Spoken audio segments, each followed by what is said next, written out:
welcome to the podcast thing where we totally didn't skip 1 week. I'm Tris, and there's not Jack. Neither there is Fred, but we get Twisted. Say hello, Twisted.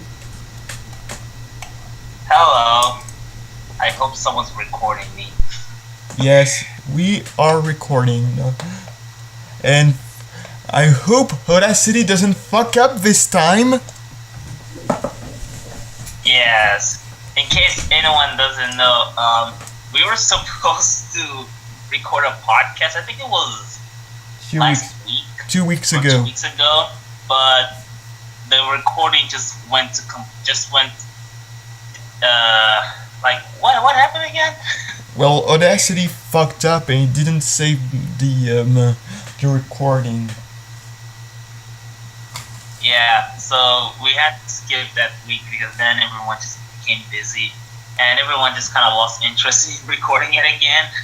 Yeah. So yeah, that was an interesting event. Yeah, and to be honest, it was probably one of the most boring episodes of the podcast thing yet. Although we did talk about some pseudo-intellectual stuff like how the Lucky Star spin-off wasn't that good. Yeah. Yeah, I should really spread the word about the Lucky Star spin-off. But yeah, I think that's enough for introduction. I guess we can go straight to the news. And there's a few interesting news in fact.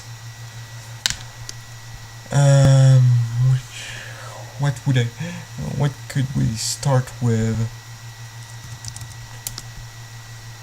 I want to talk about My Anime List coming back.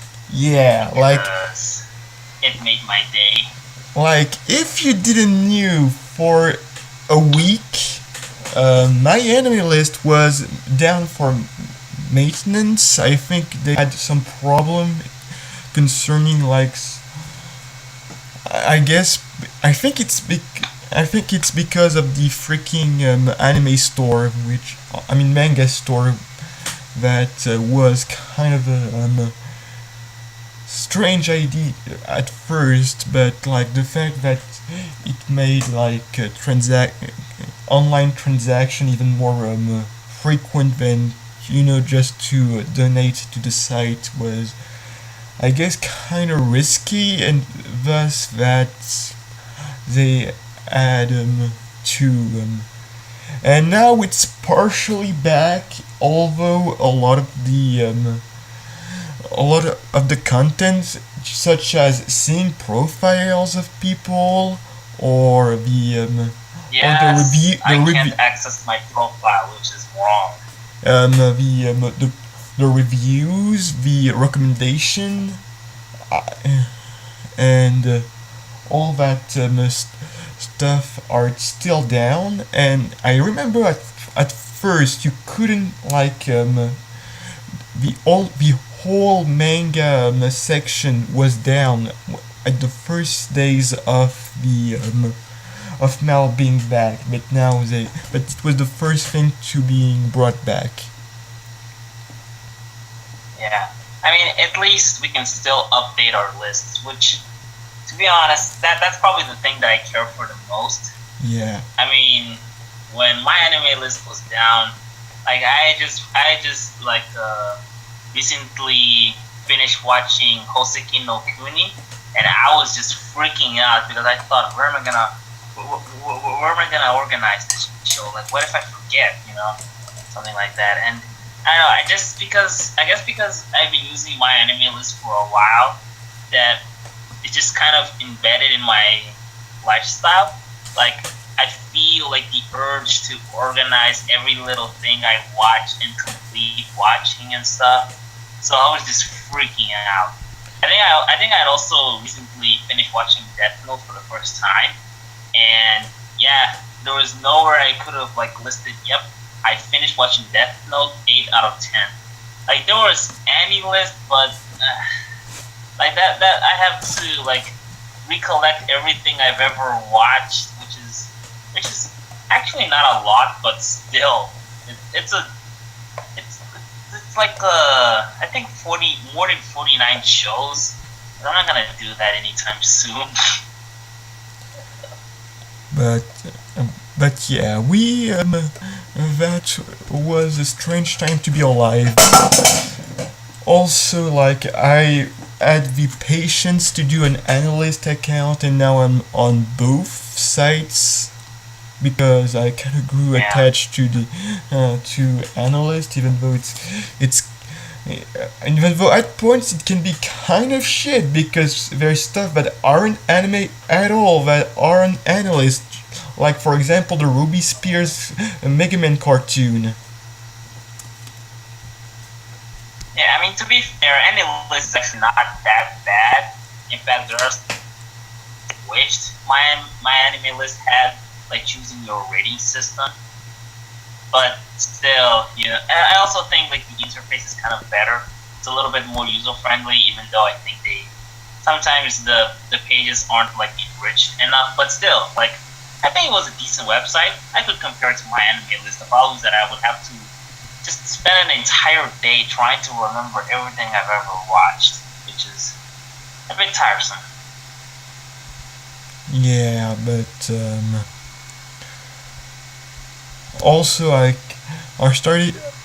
started like making reviews on analysts, which was a kind of fun experience. Yeah, I don't really review anything aside from cartoons. I don't know, maybe live action stuff once in a while. I don't really review anime, so I mean, my anime list you can also review, but I mean, think there. yeah, but Like if I'm gonna write a review, yeah, but like to be honest, the male reviews are kind of shit most of the time.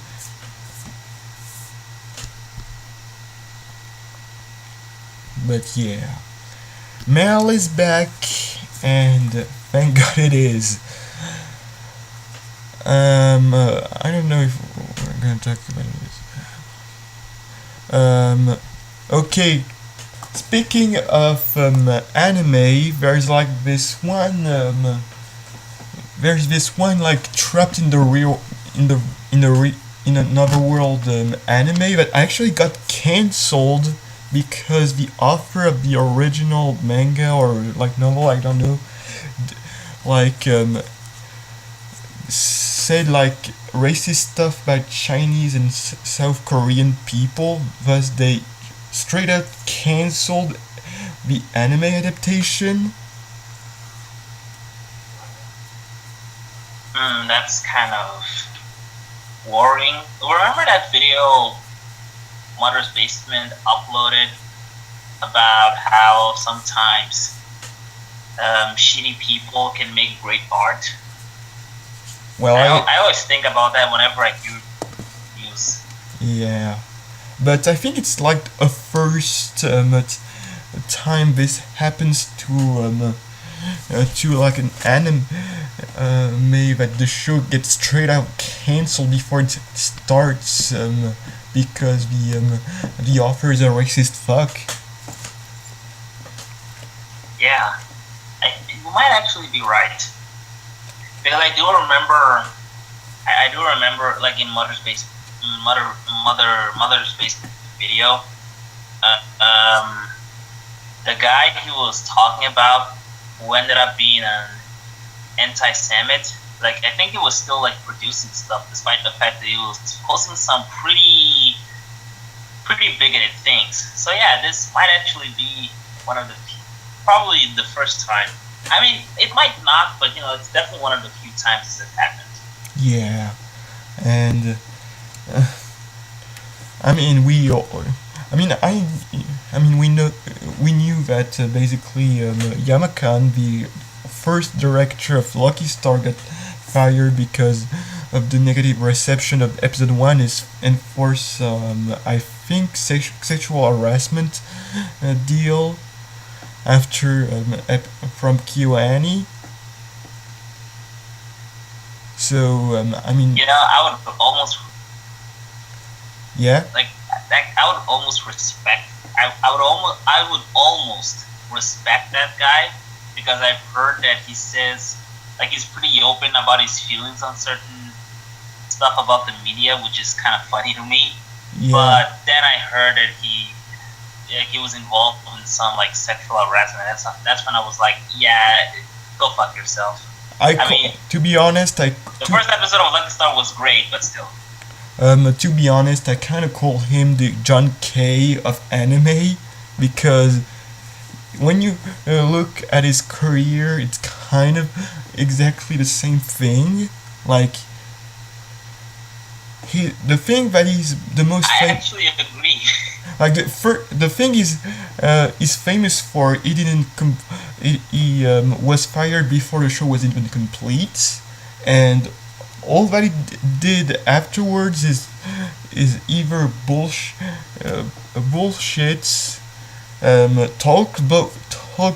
bullshit on the anime industry, or doing stuff that nobody fucking watch because he's a fucking joke. Yeah. I mean, everyone's wrong about the first episode of Lucky Star. It's great. Y'all just don't get it. But still, that guy's a shitty person. Yeah. Let's see. Okay, so we can now. Here's the big meaty boy, which is the K-On! Is back as because the original author of K-On! Keyfly is doing a new K-On! Manga, K-On! Shuffle, which I think is just gonna have a whole new cast, and is gonna start on July on well, basically he's gonna start next in exactly 1 month on Manga Time Kira.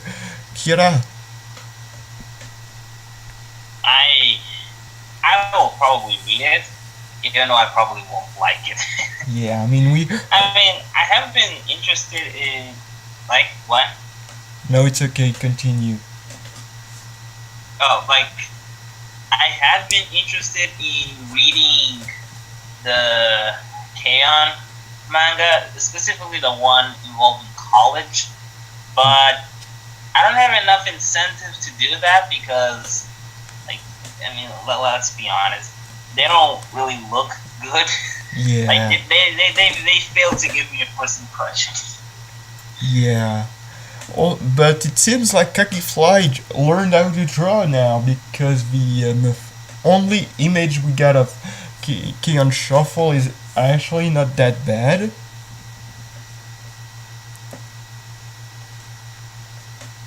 Okay, I mean, who knows? I mean, okay, like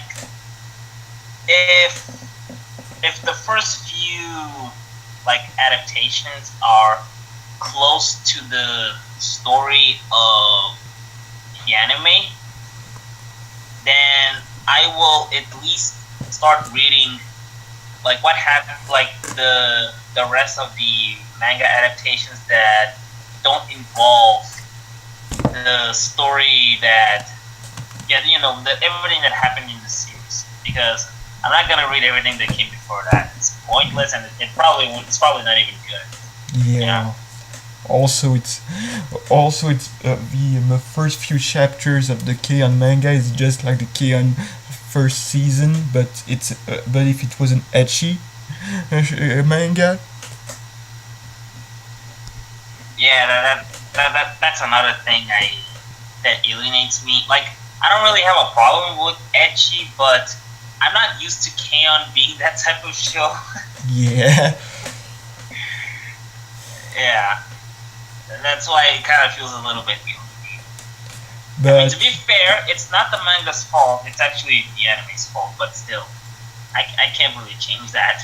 yeah, but I mean, if it gets like if like K-On! Shuffle gets an adaptation, but not from KyoAni, from like Doka Kobo, for example, maybe I'd watch that. because Doga Kobo can do some good moe stuff, but like Keon Shuffle seems like a situation that I see quite a few times recently, which is an author rips himself off to do something similar with like similar art style, like designs and stuff.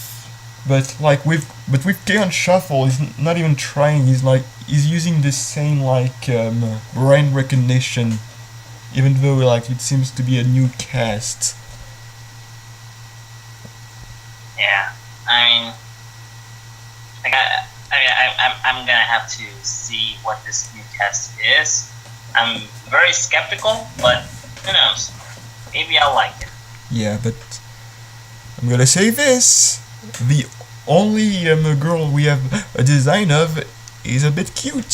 So Oh, that's cool. I might check it out. Who knows? yeah. But yeah, like to come back on this idea of authors ripping themselves off, it's like, with like this feels like the Blue Dragon of Keon. You know, speaking of authors ripping off each other, like recently, it was actually yesterday. Like I was watching, what's the name? I think it's Hinamatsuri, and the first episode, at least its premise, like heavily reminded me of Mob Psycho 100, but then over time, I saw it as its own thing. Don't really see it anymore. Yeah, but I mean, I'm pretty excited for the for both the Regan spin-off manga and the second season of Mob Psycho. Yeah, me too. I'm very excited for it. I mean, which is funny because I actually like the last episode as sort of a conclusion for the series, but I'm still open for new stories. Yeah, Because, you know, plus the original manga is over, so I guess Bones doesn't knows will probably know how to end its anime adaptation, because they kind of reordered the series with some one-off stories becoming the B plot of season 1 episodes. yeah, I mean, to be honest, like I think the only time I was ever excited for season 2 of Mob Psycho 100 was when I watched the OVA, because they literally said, "Stay tuned for season 2." So I'm like, oh, okay. Like That was literally the only time, because I honestly don't really want a season 2. Not because I'm against it, just don't really want it. Like, I don't have the urge for it. yeah, but like there's still a lot of countries that doesn't have the manga localized, so like I don't think the US still. I think the US is doesn't have the Mob Psycho 100 manga yet. I think it's coming like in a few weeks, and in France it's been there since like I don't know, like a year.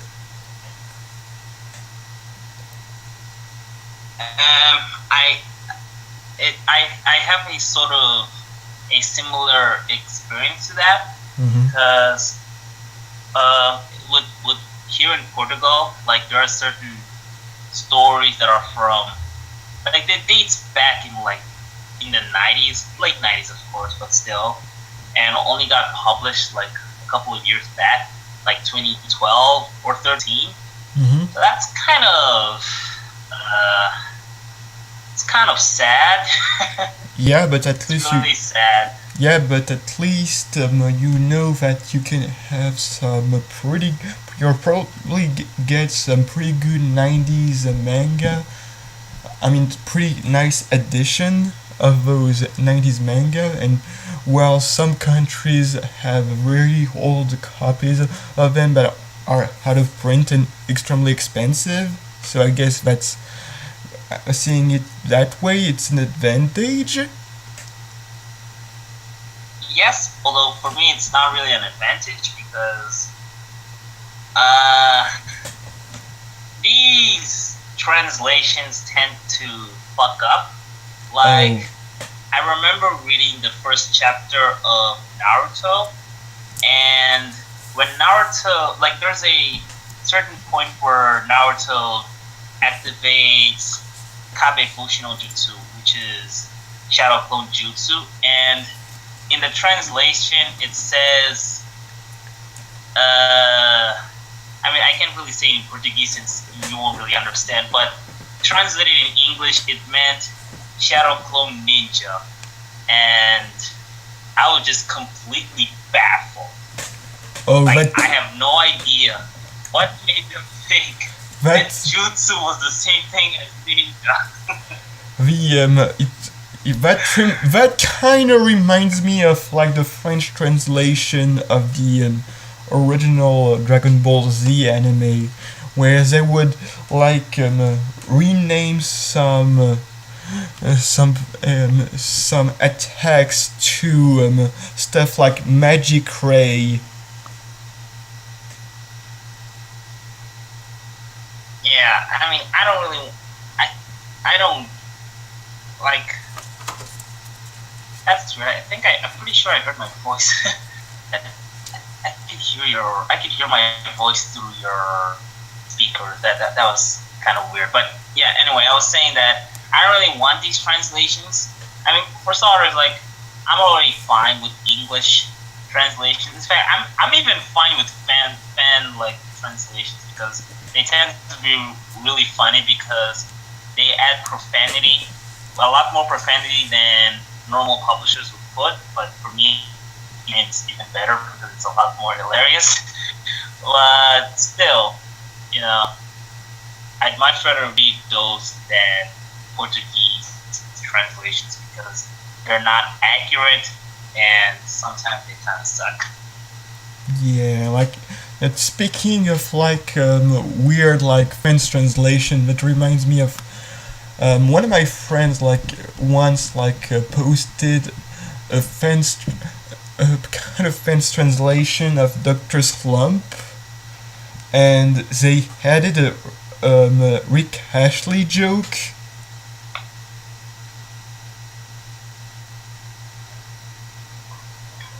Wait, like that wasn't like featured in the original No, it wasn't in source, right? No, because like Doctor Slump is from the early '80s, so before Never Gonna Give You Up.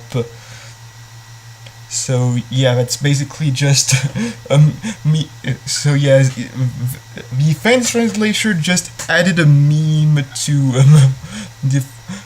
the fucking anime that just doesn't make any sense in in our Earth timeline. Yeah, I mean, yeah, when it goes that far, that's when I see it as a problem.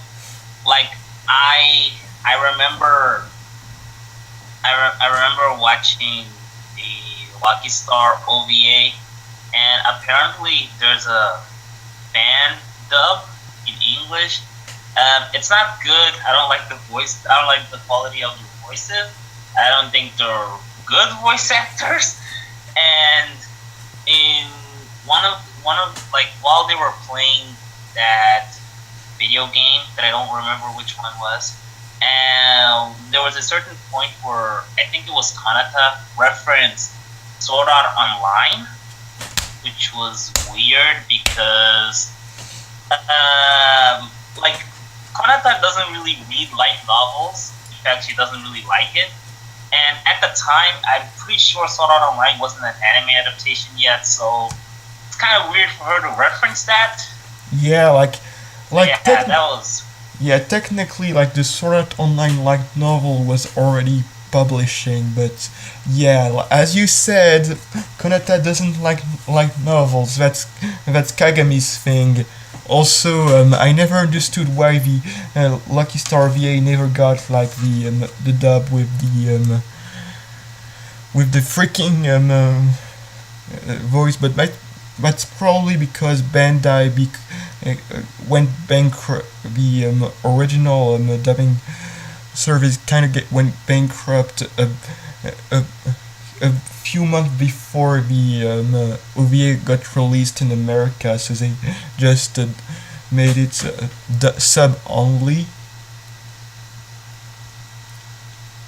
Maybe, although it's actually not that uncommon for OVAs to not be dubbed. Like, I'm pretty sure there's no like English dub for the Watamote OVA. And I mean, maybe there is now, but I remember when I watched the OVA for Miss Kobayashi's Dragon Maid, the only one that was available was the English subbed version. The dub wasn't available yet. Maybe it is now. Maybe because I haven't checked in a while, but still, I remember at the time it wasn't. Yeah, but I don't really like the English dub of Miss Kobayashi's Dragon Maid. I mean, yes, Miss Kobayashi's English voice is fine, but everyone else kind of sounds bad. But I mean, it's a simul dub, so I'll give it. I'm not gonna give it too much slack. But I do know that I do know that the K-On! OVAs that are Blu-ray extras were dubbed by the same team, because I have seen K-On! Livehouse and it dubbed. Yeah, they actually were dubbed. I do remember. Like, I specifically remember because when I watched K-On! For the first time, I watched it dubbed. And when I watched the first OVA, I didn't even know it was an OVA. I thought it was just a regular episode until I started noticing some continuity errors. Yeah, like the OVAs are usually not in the same timeline as the episode order because they were made months after the show ended. Yeah, yeah, that's actually very true. But especially this became even more confusing. Like, if we're talking about the last few episodes of K-On!, like the last 3 episodes had nothing to do, like, they were far behind, and it was kind of weird, because I think it was episode 24. We had experienced something that was fairly emotional, actually not fairly, very emotional, and then I'm seeing stories that take place before all of that. Yeah, it just kind of broke the flow. And but at least in season 2 the OVA extract serves a purpose to being the prologue of the movie, since it's the episode where they get their passports. Yeah, that's fair. Yeah, like because I don't think Naoko Yamada wanted to make a 2-hour movie for her film debut. I mean, she waited for a sound voice to do a 2-hour movie. I mean, if it was 3 hours, I still would have watched it. Yeah. Oh my god, we are very, I think we went very far off topic, so I'm gonna go back to news. Because that's actually very true. Yes, so, other news,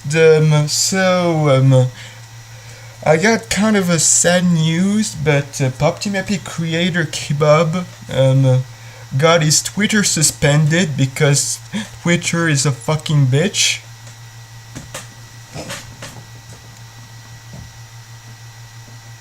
That's sad. When did it got suspended? The Anime News Network article is from last night, so I guess it happened either overnight or yesterday. As we are recording, as we are sorry? recording this, as we are recording this, of course. Oh, yeah, because I remember like someone said that Pop Team Epic's Twitter account served a huge role in promoting the show. So yeah, having that taken away kind of feels like a downer. Yeah, but like that's like the creator of the manga, so it's a bit more complicated. Oh, if it's the creator, then like, did he say something racist? I thought he was just like doing talking stuff, talking like saying he was only shit posting and posting his Splatoon 2 doodles on Twitter. I mean, Twitter has been suspending certain accounts recently. Yeah. Like, I remember, yeah. I mean, I don't know if this is related to this channel, but I remember Megaduke being suspended for a while. I see. But, I mean, Kebab is like, is one of my inspiration for my art style, because Pop Team Epic is my favorite manga if you remove Astro Boy. So yeah, I'm kind of sad. I like the simplicity. Yeah. Although the anime was kind of weird and eccentric. Yeah. I haven't watched it since the first episode. Yeah, I mean Who knows? I might give it. It gets less. Everyone says that it's really fun. It gets its flows right in the episode. The rest of the show still got the best segments out of the first episode, like Bob Team Epic and Japon Mignon, aka the best thing, because yes, the best segment of Pop Team Epic was made by a French guy. French. Yeah, we got. Yeah, there's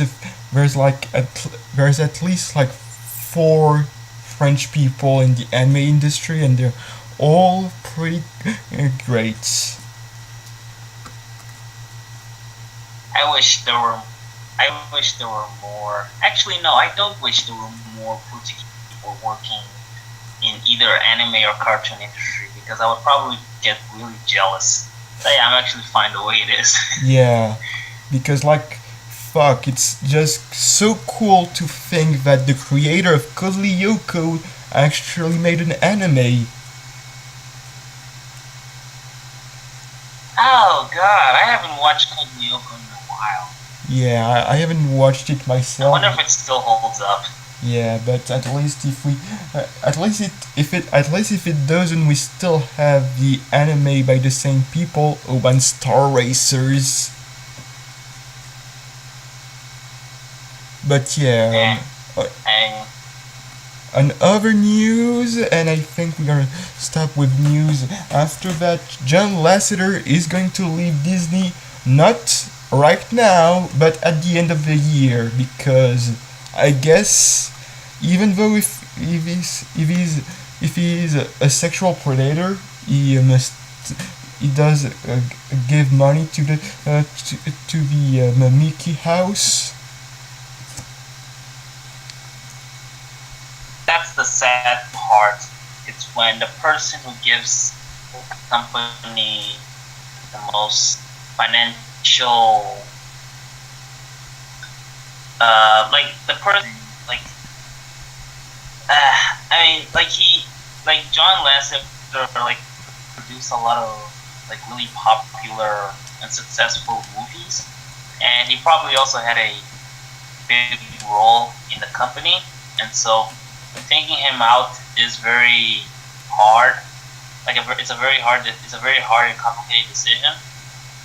Even though for us, like we don't want this guy to work because he's a dummy person, but there's also like I don't really like I want him to get out of the company as much as possible because I don't think he deserves any job, but at the same time, like I kind of understand why it takes forever to fire him.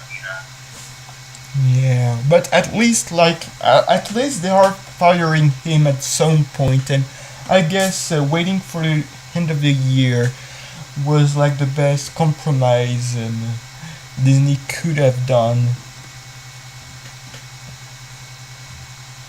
Yeah, I mean, I hope Disney works fine without him in the future, because it's a respectable company, and I don't want them to go downhill. They probably won't. Who knows? So, is this the end for the news?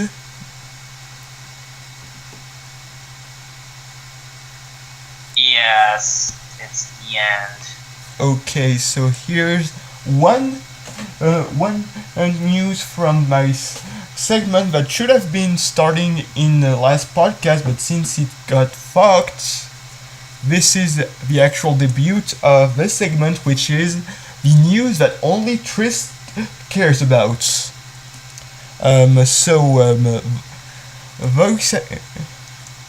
Voice actress, I don't know, Akiko Hajima is stepping down from the voice of Shin-chan from Korean Shin-chan after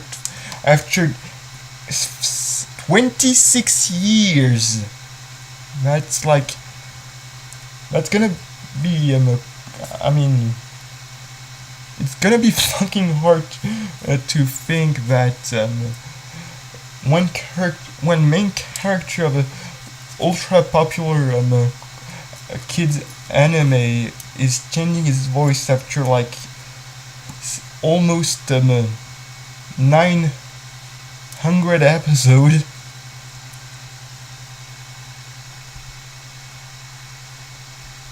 But yeah, I don't know who that is. yeah, but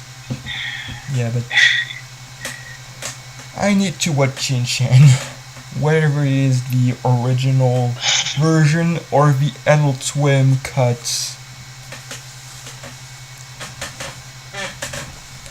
I'm probably gonna watch the Adult Swim cut anyway because it's shorter. I wish I had Adult Swim. I also wish I had a channel. Yeah, I also wish that because oh sorry, continue. Oh, okay. If I had a channel, if I had a channel that only played at night, and it was just a bunch of experimental stuff, then I would pay for it. Yeah. There's always a certain segment, just certain portion of my nighttime where I just don't really know what to do, and I just want something crazy to do. And yeah, clicking Adult Swim would probably be a pretty good option, but I don't have it. Yeah. If I watch Cartoon Network at night, all I'm gonna see is just a bunch of poorly dubbed, boring shows that I don't really care about, like Mighty Machosaurus, the Ben 10 reboot. To be honest, in France, it's Cartoon Network. If I was going to watch Cartoon Network France at midnight, all I would see is some weird CGI Zorro cartoon that doesn't even air in the day. A Zorro cartoon? Yeah, it's French CGI Zorro cartoon that looks fucking awful. Is it old? No, it's new because it's... No, because... Really? Well, yeah, but I mean, nobody talks about it because it's kind of bad and was not really exported. Because here in France, Zorro is pretty popular because the live action 60s show has been rerunning for years on public television for some reason. You know what's my experience with Zorro? Like, there's this Spanish soap opera based on Zorro that used to air on one of my local channels. I mean, technically, it's not 100% local. Like, it's big. Like, it's sort of like um, it's a separate channel. Like, it's sort of an international channel made for my country. That's in which its original base is in Brazil, and they used to play this like Spanish soap opera show of Zorro, and yeah, that's my experience with it. I would watch a bunch of dumb, weird, melodramatic stories involving Zorro Yeah, out as a kid. That's how I and mostly know him as a character. yeah, and that's which is weird because like not only like there's this awful CGI Zorro cartoon, but we also got reruns of the Zorro anime from the 90s in in one of my anime channels.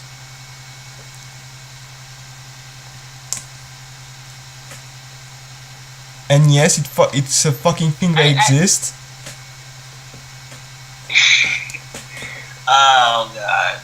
Oh god. Like, is Zoro even a great character, to be honest? Like, I don't know. yeah, It's interesting. he's been integrated in our minds. I don't think I even have an opinion on Zoro anymore. Yeah, me too. Like, Zoro is one of the fictional characters that I've seen several incarnations of it. And yeah, I mean, as a kid, I guess I thought it was cool, but I don't think I've ever been like passionate about Zoro as a character, and I don't see myself doing that anytime soon. And that's why that's why that's why I was surprised when I heard it. There's another Zoro cartoon. I'm like, wait, really? There is? Like, Yeah, when did this happen? yeah. But to be honest, before they were airing that Zoro cartoon on Cartoon Network at midnight, it was like Wakfu reruns, which I guess I guess before it was better because I mean I take Wakfu over a throwaway Zorro cartoon, but then again it's like You know, but then again it's like the early seasons of Wakfu, the ones that are ugly. yeah, I mean, speaking of more or less, well, actually, it's not even obscure at this point because it got like reviews. Like, there's a Subway Surfer animated series Yeah, I that s- come out in late 2019. yeah, I saw you were Yeah, and they released. Have you seen the short? no, but I saw your review of it. Yeah, it's funny because I had no idea that was a thing until I saw it on my recommendation. Like, there's a Subway Surfer animated short. I'm like, what? When was this released? And I'm like, it was in like it was actually early this month, like the first day of June. I'm like, oh wow, okay, I'm gonna check it out.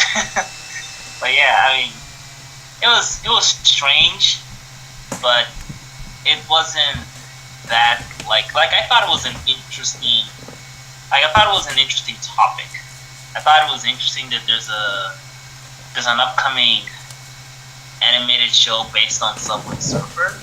Although I myself am not really that much of a fan of the Subway Surfers franchise, but I was interested in the animated show because I want to see how this goes.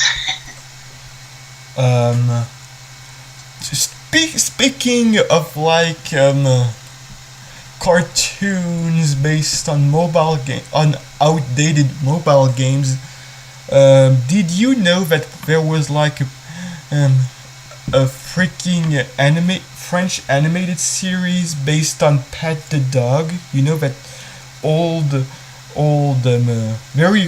actually very old smartphone game where you were kicking a dog and he was flying very up in the sky, and the goal was to throw the dog the further possible.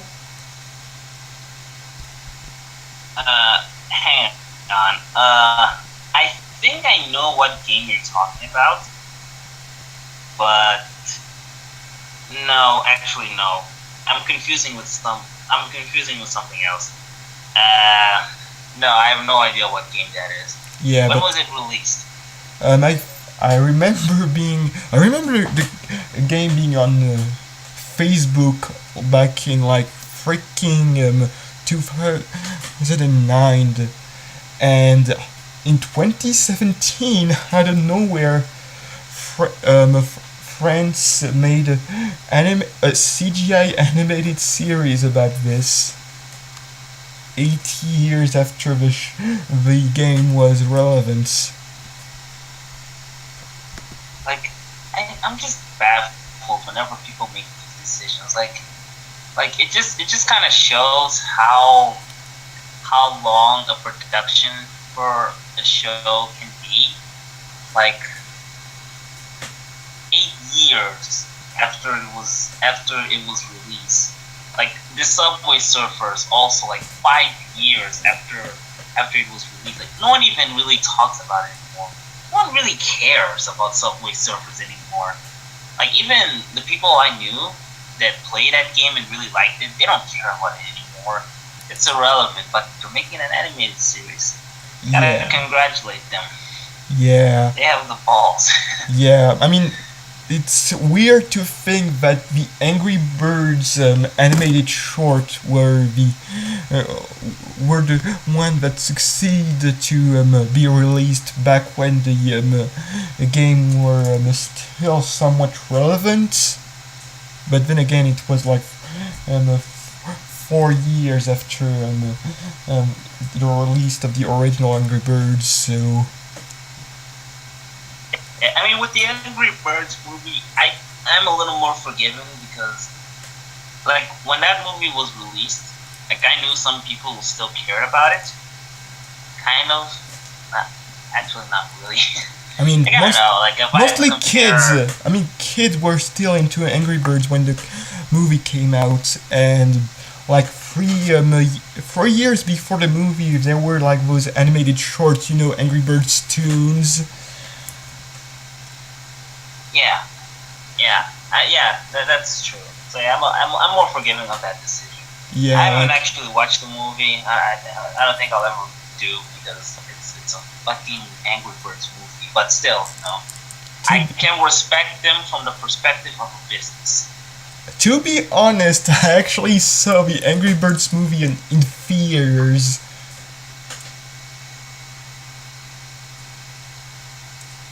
I mean, like, is it like how good is it or bad? I don't know. And it was okay. Okay. I mean, I don't really like okay, but okay is better than bad. So, okay. KO. I haven't watched OKKO since last year. I only watched the first 4 episodes. And I thought, oh, this looks cool, but I never watched it again. People say it's good. I I kind of stopped watching too, mostly because Cartoon Network Friends doesn't air it enough. I mean, I watch cartoons on streaming sites, so how much they air really does not affect my decision to. If we're talking about like um, first releases of episodes, then yeah, not having a consistent schedule might turn me away. But even then, even if it had a consistent schedule, to be honest, I'd much rather binge watch it. So yeah, if we're talking about reruns, reruns do not affect my decision in watching something or not. Well, basically, like I do like watching reruns of stuff, but there is one particular channel that is freaking terrible with reruns, and it's Disney XD Friends, because they always air the two same episodes, and then I stopped watching the show and stop watching the channel, and that means I never know if they add new episodes.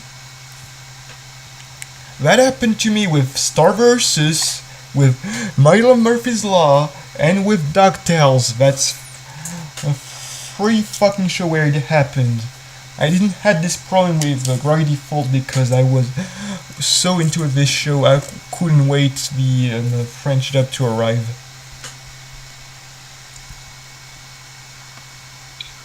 I never wait for my dubs to arrive. Yeah, but to but be fair, French dubs are better. yeah, we are the best in Europe. Based on the few clips I've seen, I actually can agree. They're actually not like they're pretty decent actually. Yeah, and we have some amazing dubs like the Rick and Morty dub, which is so good because like Rick French voice actor can replicate the burps, which if you know any impression of Rick is kind of hard to do. Yeah, it actually is. I've seen so many people try to impersonate Rick, and just came across as cringy. So yeah. Starting with If Bunker's someone Basement. is capable of replicating that. Yeah, I've also seen Pie Guy Rules replicated. I'm like, this isn't right. Yeah. I know you're trying, but And also but to be honest, I also like Rick's voice actor because it's funny to me because it's the same voice actor as Dipper from Gravity Falls. So basically now I can hear Dipper swear.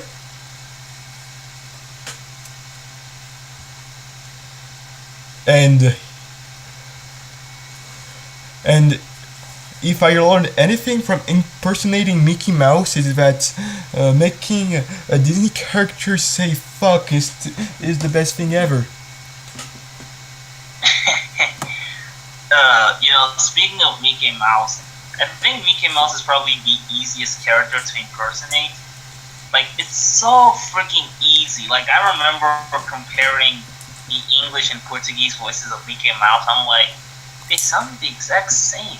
Yeah, like. And to be fair, it's actually not that hard to do it. Yeah, it's like the easiest character to dub over, which I guess it's why they made a lot of Mickey Mouse shorts in the reboot where it takes place in another country, and every character speak the language of that country, because of the voice the Mickey and Friends voices are so distinct yet easy to replicate for dubbers too, that they can basically do it. I agree. I mean, it's unfortunate that I don't particularly like Nikkei's voice, but whatever. Yeah. Yeah. Oh, okay. Go I fuck mean, yourself, kind man. of, Oh. like it's kind of an unpopular opinion. I'm not like a huge fan of Mickey Mouse. Like then again, like I don't have that much experience with his movies. Like I'm sure there are a lot of pretty good Mickey Mouse movies. I'm just not interested enough to see it, and my few experiences with Mickey Mouse weren't all that impressive. To be honest, To be honest, like to be I don't think.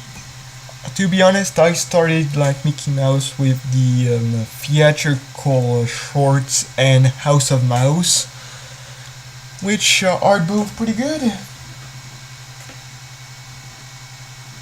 Yeah, I mean, like yeah, like I said, like I'm pretty sure that there are some good incarnations, pretty good incarnations of Mickey Mouse. Like he's one of the most beloved characters, so clearly, like there must be at least one of them that's good. But I am too disinterested in him as a character that I don't even really care all that much. So yeah. The goofy shorts in the other end are the shits.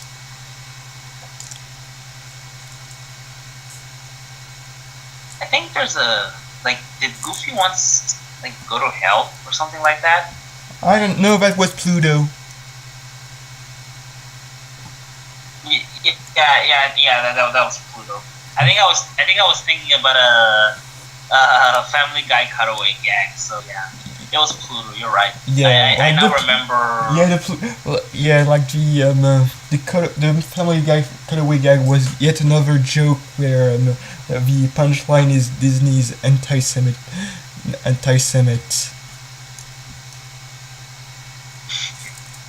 Yeah. Family Guy making fun of popular culture. I remember when they made fun of Miley Cyrus, and they were also trying to make fun of Hannah Montana. And I'm like, it's not good. Like, like that episode. Like, I could very easily tell that they were making fun of the most superficial and easy to observe aspects of Miley Cyrus in Disney.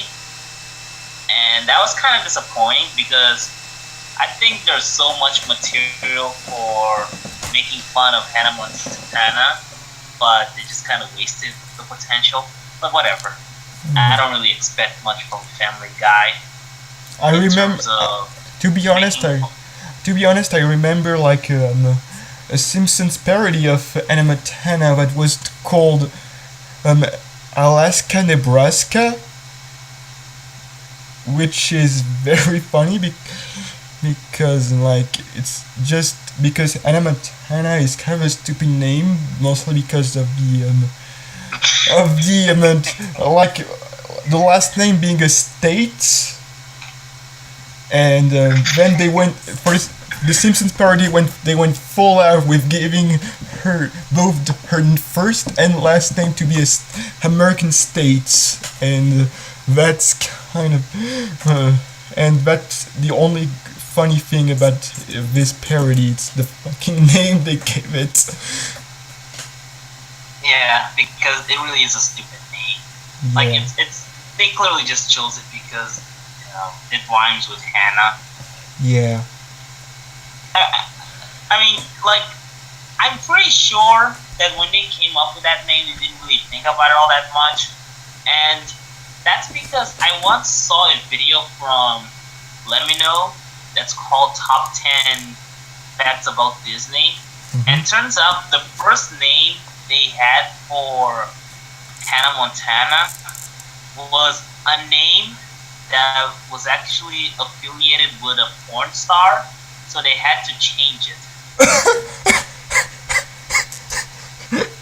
which is very funny. Yeah. Which is funny considering when you consider the future of Miley Cyrus' career.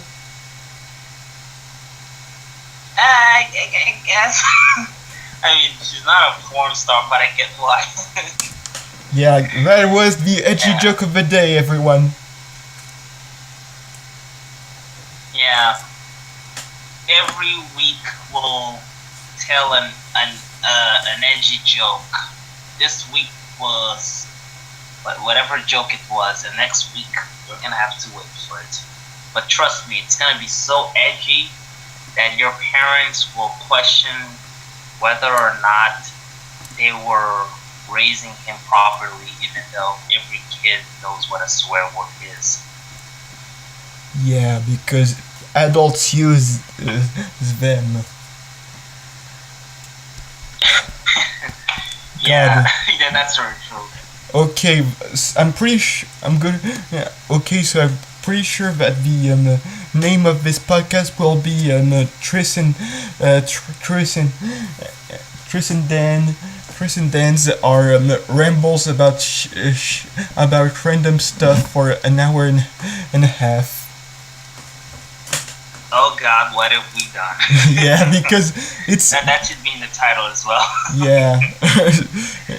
Yeah, it's gonna be like the fucking the brand Digibro once made, and exactly like that one. yeah, Like there's one thing I've always loved about that video was the title, because it's magnificent. It's just like it makes it's even funnier that there are no capital letters, so it's clear that he just wrote it like out of rush. It's all like just shit talking anime YouTubers. Oh God, what have I? No punctuation whatsoever. It was a really funny title. Yeah, and but he's right about the Kappa effect, and his audio quality is fucking shit. Too bad, because the Kappa effect is kind of a good channel if you remove the audio issues.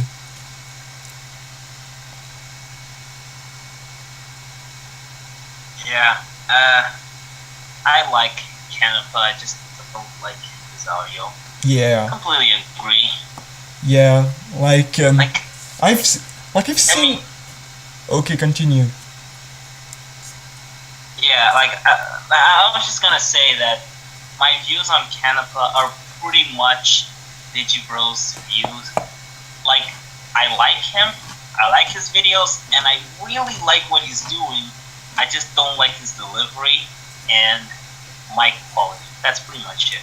Because I've seen his Pop Team Epic video, and I only watched and because in the Pop Team, it was the Pop Team Epic video, he made the first half entirely in French and narrated by another person in French, and the second half being the normal versions, because it's the Pop Team Epic video, so you gotta do something stupid. And the mic quality in the first part was much better, so I finally could enjoy as it was intended to a Kappa Effect video. And I didn't have to, and it wasn't my native language, so it was even better. Yeah, that's cool. Yeah, I think I haven't watched Canepa in a while.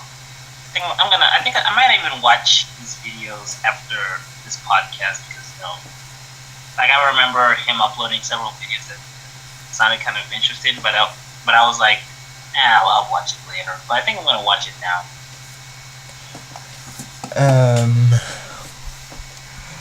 Okay, so what could I potentially ramble about that we could create a conversation, because that's usually what happens in those podcasts. I don't even remember what was the last topic we covered. It was I really don't.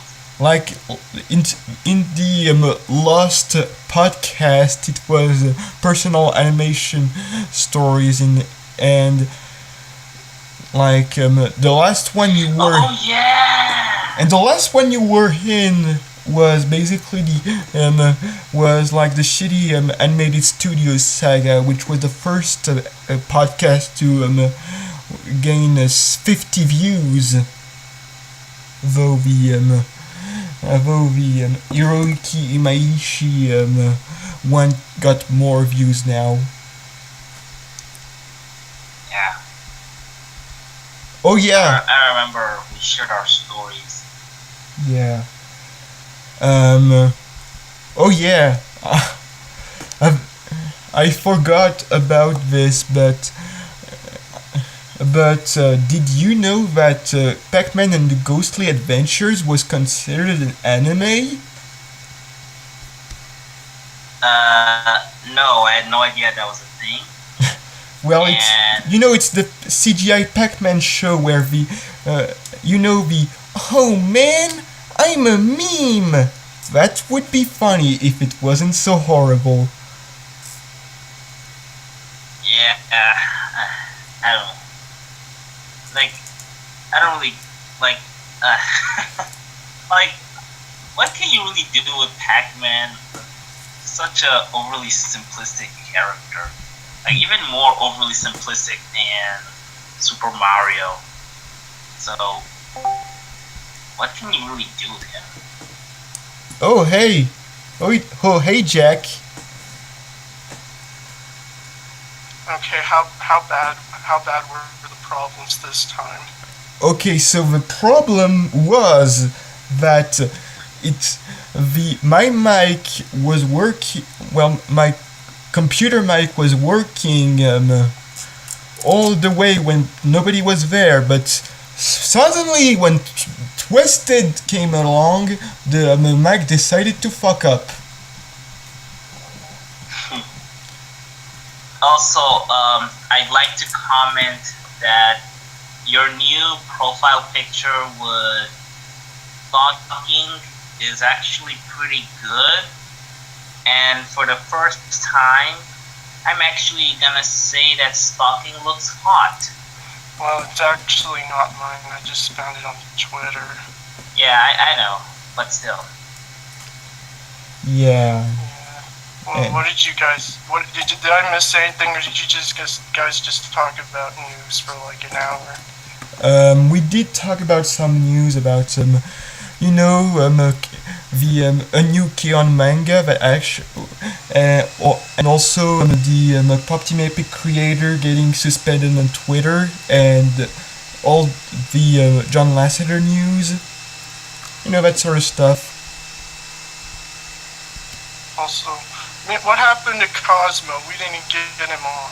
Yeah, I forgot because he seemed busy. He seemed busy with like video making and managing his server and stuff, and I forgot, to be honest. You always forget. Well, you never forget when it comes to my anime list. I mean, to be fair, he's probably like, I don't know now, but I remember like a couple of months back, like he said that, like not even him specifically, others as well, just kind of implied that there were certain collaborations with him and other people, so he'll probably be busy right now. Yeah. But we kind of started rambling because that's what we do, me and Twisted, all the fucking time. And no, I'm pretty sure what you do all the time is just go on about KyoAni and Yamada. Not really, to be honest. I mean, yeah,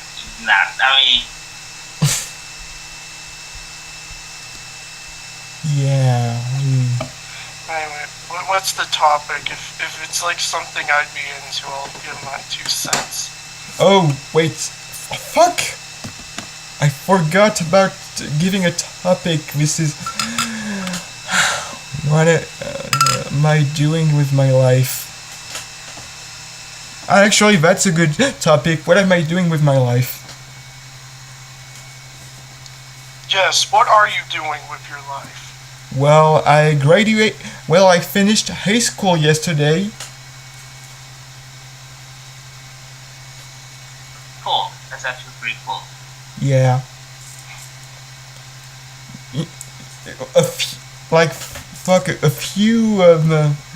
A week after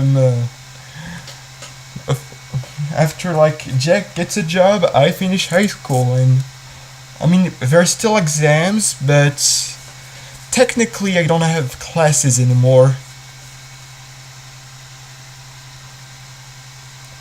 Yeah, I mean, I wish I had a job, but I don't. YouTube is your job. Except I don't get paid. Like it's funny because every time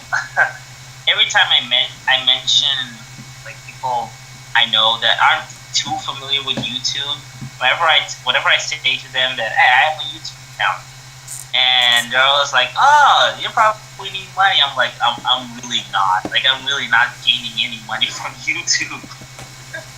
Yeah, I mean, Oh god, like my last payment was like months ago, and it was the only payment I got, and it was like I think it was like around 60 euros, and it was just one payment. Like that's how much I earn, and I've been doing YouTube since I've been monetizing on YouTube since 2016. Like that's how much I've earned. yeah, but at least I mean, your video about Marvel anime was incredible. That was a decent video. Thanks. Yeah, I'm happy. yeah, because like, I mean, it's your first real huge video. I mean, 40 freaking minutes. If he wants to do like another long video, might I recommend shit. I don't know what I'm gonna say. Actually, I have a question, Jack. Have you watched the first episode of Fully Coolly Progressive? Yeah, I did. Okay, because I still haven't watched it. Well, it was decent. It wasn't like the worst thing ever, but it obviously wasn't as good as like the original OVA. Yeah, because I haven't watched the original OVA. Do it! I will, trust me, I will, because I have seen, like, actually I've only seen, like, GIFs of it, but they look pretty cool. I really like the animation. I will watch it eventually. Also,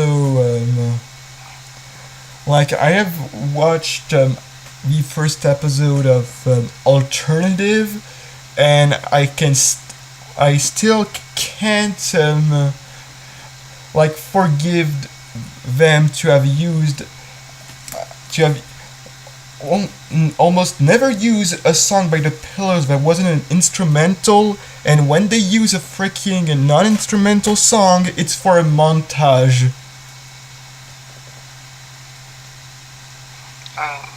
I don't really care, since I was never as obsessed with like the Pillows as others. Yeah, I mean, I just think they're. I mean, since I'm both into J-rock and Occidental rock, and the Pillows is kind of a good in between for me, because it's especially with One Life, which is just an Oasis ripoff.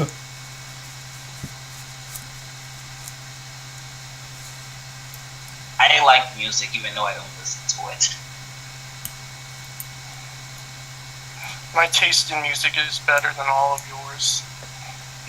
I guess. I mean, I don't I mean, really have taste. Like, yeah, he listens to Normie OP when I listen to slightly less Normie OPs. look, I mean, like the thing is, like, my taste, like, I don't really have a specific taste. What I do is, like, whenever I think about listening to a song, I just go back to certain, like, songs I've heard either through a video game soundtrack or a film soundtrack or OPs. Like I listen to what's familiar, and out of those familiars, which one I really like. Other than that, I don't really seek music. There was a period when I did do that. It was with dubstep, but I don't really, like, it's not something I have the energy doing more.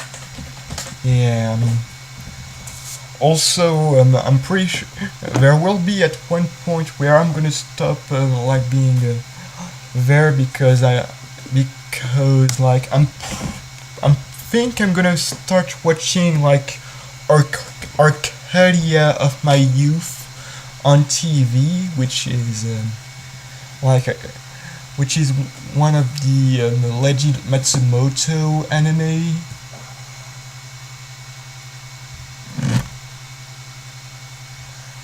But yeah, like oh.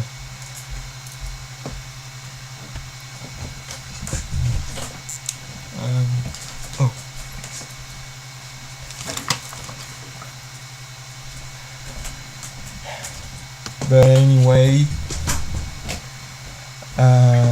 like if you had seen, like speaking of anime OPs, I'm preparing my top 40 best anime OPs of 2017. No! Yeah, I'm actually interested in seeing that. Yeah, because you know, I need some throwaway videos.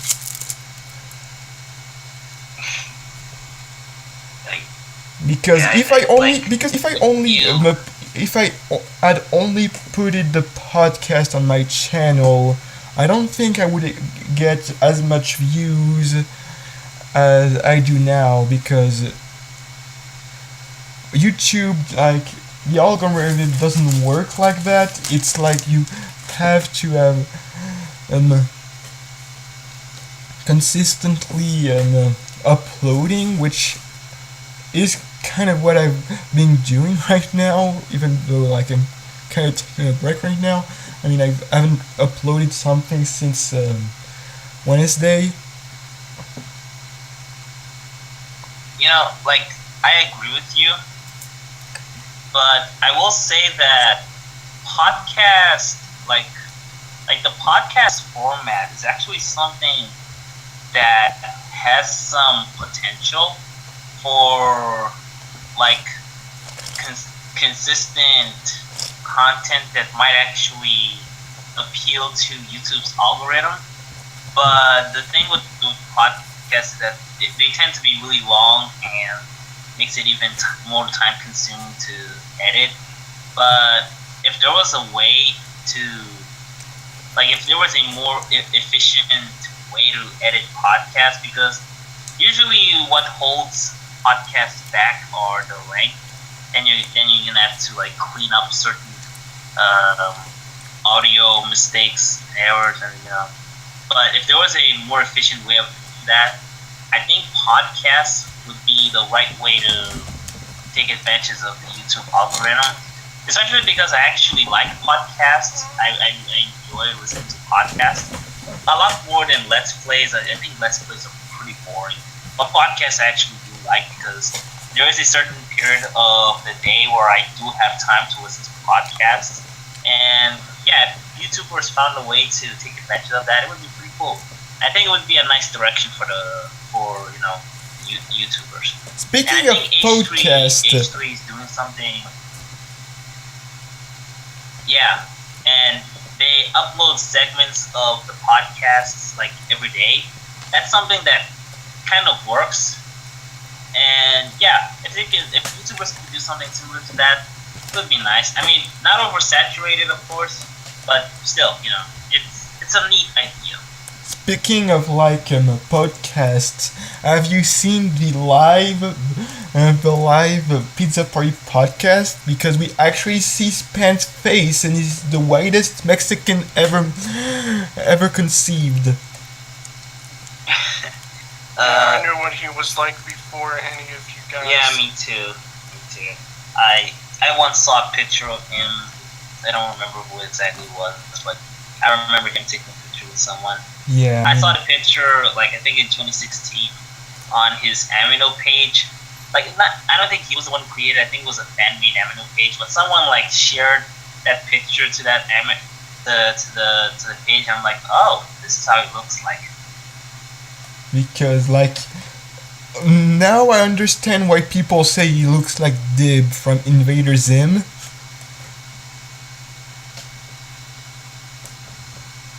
Because he really do. Yeah, a little.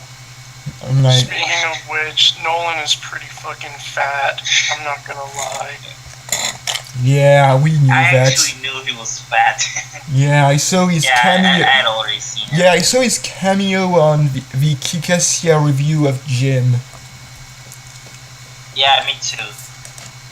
And yeah, well, there are also he once also uploaded live action skits on his Tumblr page. So yeah. also, and to be honest, Izzy and Jim, it wasn't really a secret. Because Izzy. But anyway, did you guys listen to the Ben podcast? I've listened 20 minutes of it, and then I gave up because it was probably the worst podcast I've ever heard. Period. Worse than the second episode of the podcast thing. I agree. I actually listened to the entire podcast, and it was total dog shit. Absolutely insufferable, unbearable podcast to listen. And it's funny because, everyone on my Twitter feed, I don't know why, but for some reason, everyone I follow seems to have, some kind of beef with Ben DeLuny. I don't really care. I don't really care about what he draws or whatever. And everyone mostly has a problem with that podcast because he was a guest and they didn't like him in particular. But I, for one, I just didn't really like how it was organized. I don't like. I didn't like the jokes. I didn't like how they interrupted Pan a lot. And it was just an overall really bad podcast. Yeah. If I could interject with a moment, I'm gonna say something really controversial about Ben. I don't think Ben's a pedophile. I think he's just trying to be like Shadman and try to draw edgy Rule 34 art. The problem is that it's not really good. It's pretty shitty because I don't know, his style makes me think if he's actually taken any legitimate art classes, and he said he went to some for profit art school or some shit. I don't know. Yeah, sorry. And he more or less just skipped whatever classes he felt like he didn't need to take, even though I think if he did take them, he probably could have honed his skills so his art would have been a little bit more tolerable. Yeah. It's not just that. It's whenever someone makes fun of his art or tries to honestly critique him, he always brushes it off as he always says no, I'm getting better. I'm doing my best to improve, but he's not really improved. He's changed drastically, but he's still not a good artist. I can't imagine anyone would ever want to fucking commission him. Yeah, I agree with you that his drawings are pretty shit. Whenever I look at his drawings, it honestly feels like he used Anime Studio because I noticed like certain like the way like the line work and just a little like certain details and the sort of simplicity of the color schemes. Like I can like it almost feels like a cheap anime studio, like something drawn from a like not a very like professional software. And I don't and yeah, his drawings are not really that good. And another thing is that like he doesn't realize that not much people are really that like open about just their sexuality. Like it's kind of like creepy to have like videos where Bennett basically has like his nude avatar just like talking about like how he wants to draw naked girls and guys. And I mean, look at his Twitter. Like on his timeline, I'm now looking at like fucking Futanari Yumi and like the Kanker sisters having a threesome. Like, if I was a normal person and I saw like I guess underage girls being booted like that, I would probably think he was a pedophile. Also, Like, is it like I actually yeah. like Bruce Snoop proved that you could make a good podcast with Ben the Looney. When's the last time he made a podcast? Yeah, like Yeah, it's I been a mean, while. I like Bruce Snoop, and I used to be a neutral to Yen, but yeah, the Snoopcast is dead, which is kind of sad because it was pretty decent. Yeah. There's something else I want to say about Ben the Looney. And like I don't really care if he draws lolicon art. Whatever turns him off is turns him on, not off. That's his business and whatever. But one thing that kind of annoys me a little bit is that he acts surprised when people call him a pervert, even though you kind of should expect that, because he kind of is, you know, like the way he's open about his preferences, and you know, like I don't think that's something he should be surprised. Like I don't think he should be shocked that he receives this much backlash, but he kind of does. Yeah, especially like when most of the people he hangs out with are like in their teens, and he's like, I think he's the same age as Pan. Yeah, he's been around on YouTube for a while. Hello, I actually everyone. knew about Ben like way before he became a pervert. Hello, everyone, and welcome to Ben's Reigns. And when I was a kid, Oh god. Like I don't know, like I always feel the need to share a perspective of someone who, because like I said, like everyone I follow just hates Ben the Looney and call him a pedophile. And you know, I why they think that, but I don't know. I don't think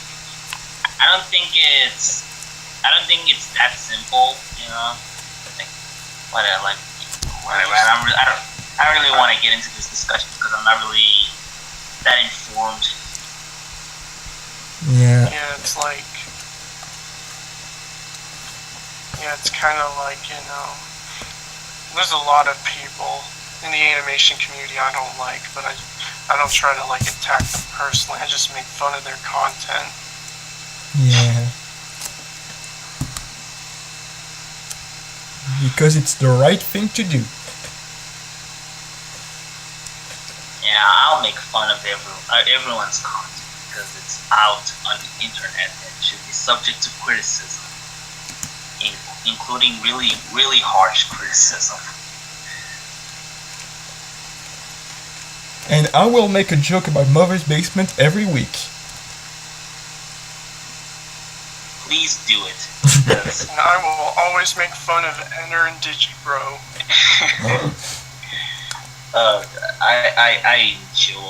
I enjoy seeing people make fun of Mother's Basement. Even though Yeah. I actually like his channel.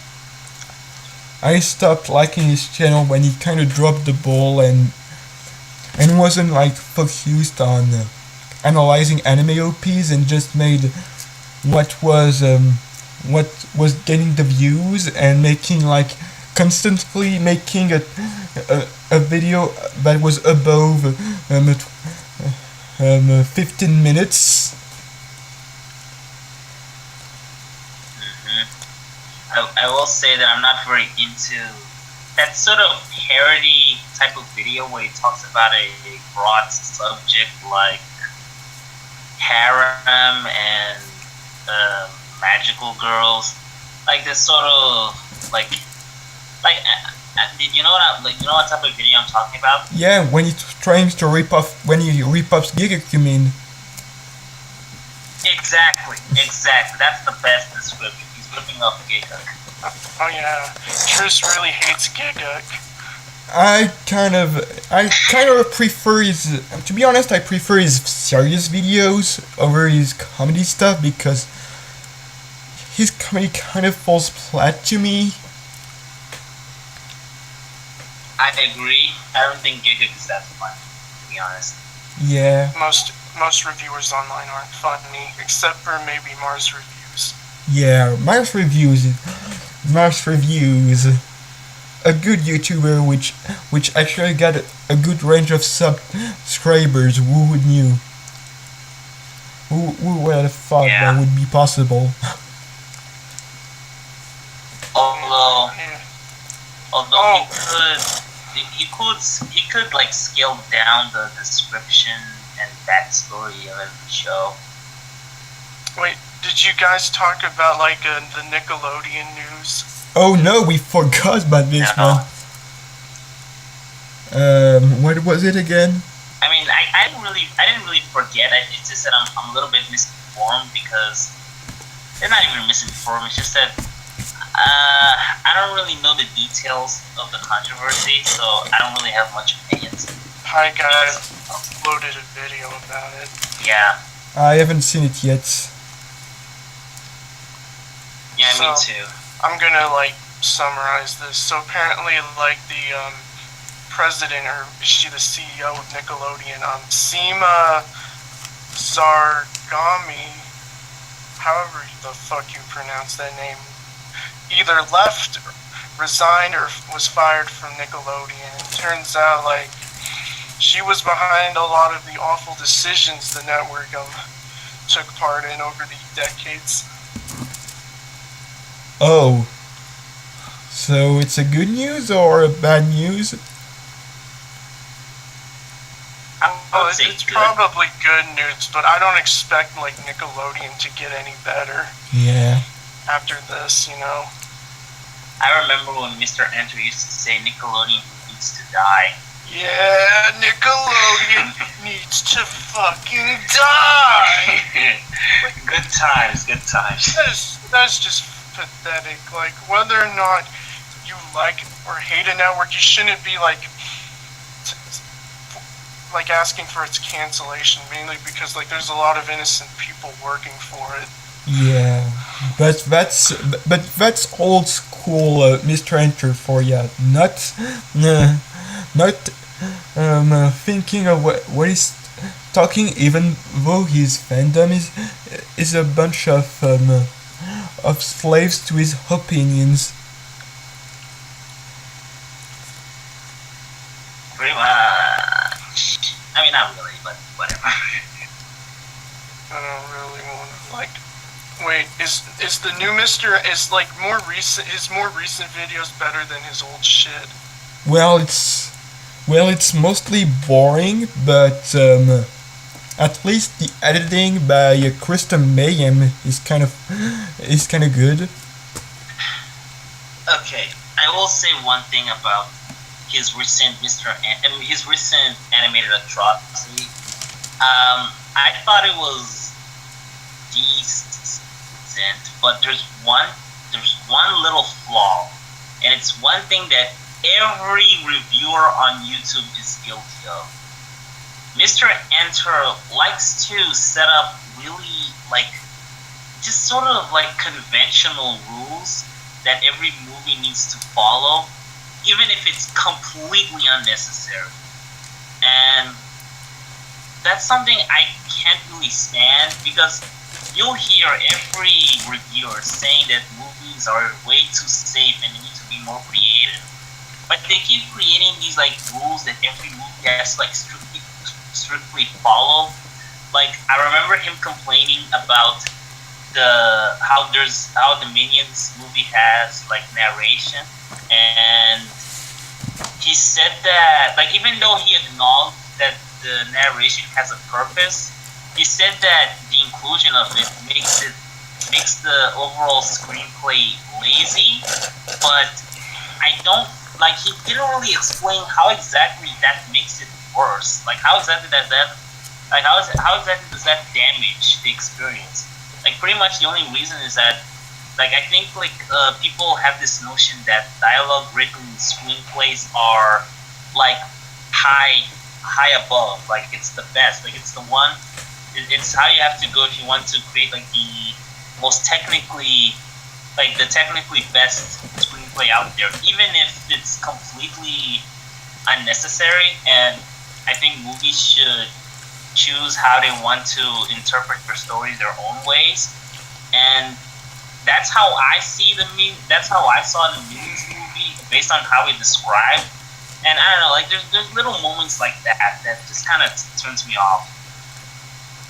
And considering like a lot of the of movies that we call as masterpiece were kind of hated back when they were released, it just makes the idea of convention in cinema kind of worthless if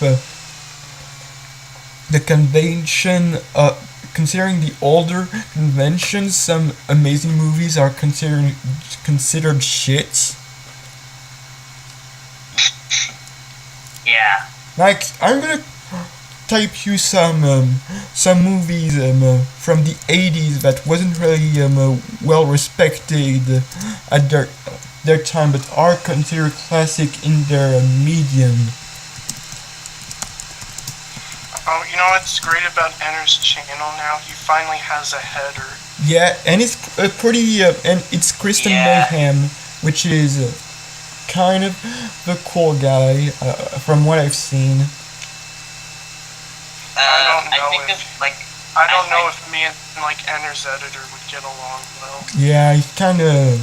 I mean, he doesn't have the same. I'm actually not even regular. It's kind of regularly talk to Enter's editor because he follows me on Twitter and I also follow him. There's one thing we can all agree on is that Easy Peasy's video on Enter was shit. Yeah, pretty much. I've been told that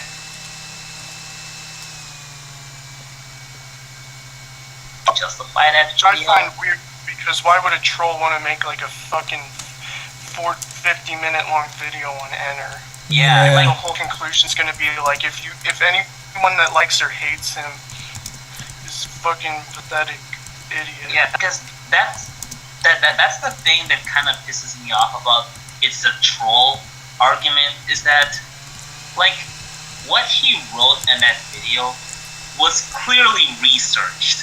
Like there's no way anyone could argue he deliberately like made shitty arguments on purpose. Like that was clearly researched, and clearly he made mistakes.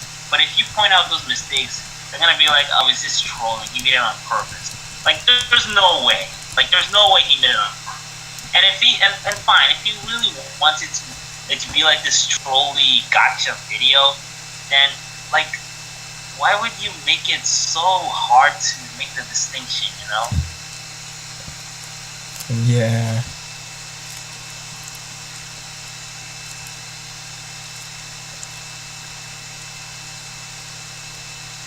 Also, I actually included like in my mini list of movies that were aided in our class 6 Urusei Yatsura Beautiful Dreamer, because that's kind of when the career of Mamoru Oshii started to really become something. And Sayonara Galaxy Express 39 is kind of the beginning of art house in anime filler movies. There's also that movie that YMS really liked that I don't remember the name. That was also not very well received initially. Synecdoche, New York. Yeah, I think that's it. I think that's it. Like, I don't think that movie was well received initially, but now everyone loves it. Yeah, I'm not really a big fan of art house indie films. Yeah. I mean, I don't think that I have a gripe with it. I just don't really care that much. I mean, I am fine like, with I'm sure. I am fine with art house. It's just that nothing but art house can be kind of boring, and to me, it needs to kind of shake things up a little. But which is why I like Flip Flappers, despite it being kind of an art house show. You like it because it has cute gay girls. Partially. Here's the thing about. Look, here's the thing about art house stuff is that the real excitement behind it is finding that one weird movie that appeals to you. Like, it's so specific to your appeal that you appreciate, but as you search for that type of movie, you're just gonna find others that are way too they're so far away from being inclusive that you just don't find them inviting. And I'm sure there's a lot you can explore to those, and I think it's important that people do acknowledge the strengths of these art house movies, but it's just that I don't really want to be one of those guys. I don't really want to put up with that hassle. Who knows? Maybe once I'm getting maybe once I'm bored of popular stuff, maybe I'll jump to it. But for now, just waiting and enjoying what I can enjoy.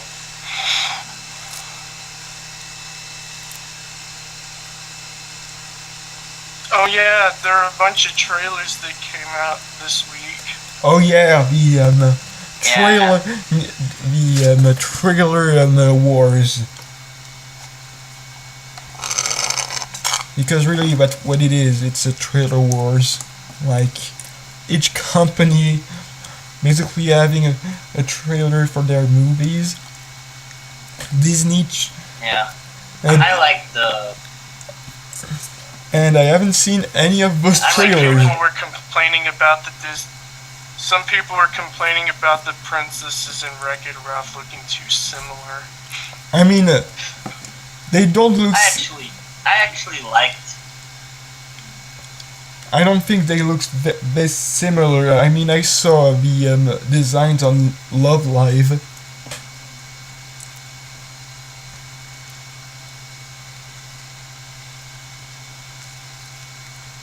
I mean, if I had to be honest, I like the record. I like the little segment with the princesses. I thought it was funny.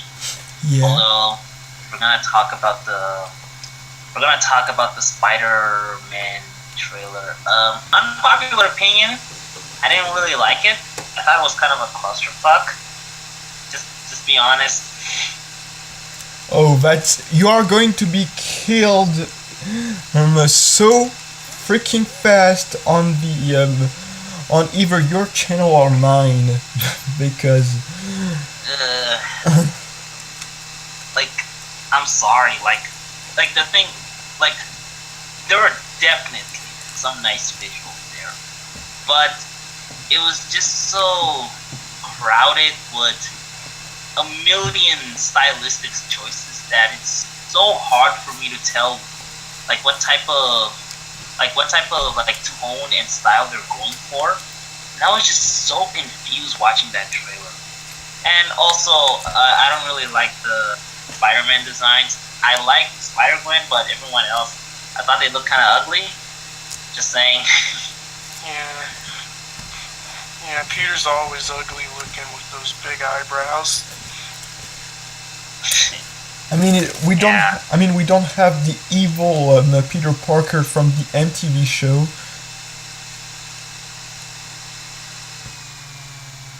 Wait, MTV, is that the one? Is that the CGI one? Yeah, that's the CGI one. The one that stars Neil Patrick Harris. Exactly, Neil Patrick Harris. Man. Oh, speaking of Spider-Man, I've been watching Spectacular Spider-Man, and it is pretty good. I agree, it's pretty good. I haven't watched it in 2 years, but I don't know if it's really good.